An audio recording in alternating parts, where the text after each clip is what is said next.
Je m'appelle Yanis Kanoussi et voici ma première exposition en Chine à la Galerie du Montaï Shanghai, Radiant Dystopia.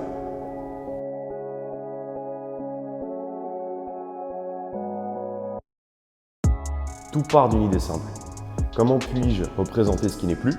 Et plus encore, comment puis-je travailler à représenter l'idée de perfection, qui est quelque chose qui n'existe pas dans notre monde puisqu'il s'agit là d'un concept abstrait. Cette exposition apparaît comme un hommage à mon père, qui est parti pour un ailleurs à jamais. Les œuvres présentes tentent de créer un lien entre notre monde physique et un monde métaphysique où le temps et la matière sont infinis.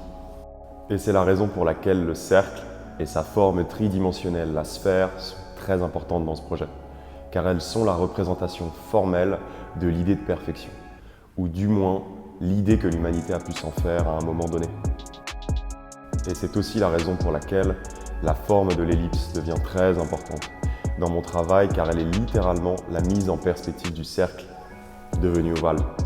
Cette forme de l'ellipse devient donc en quelque sorte ce lien entre la notion abstraite de perfection et sa représentation dans un monde fini, notre monde.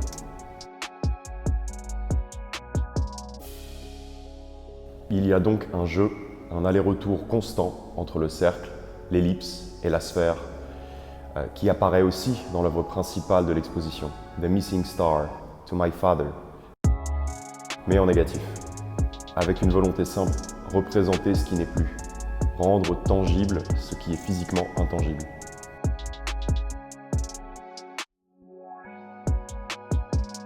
Et bien sûr le titre, Radiant Dystopia, nous affirme que l'utopie de l'infini et du parfait ne sera atteignable à jamais, car il nous rappelle à la finitude de notre monde.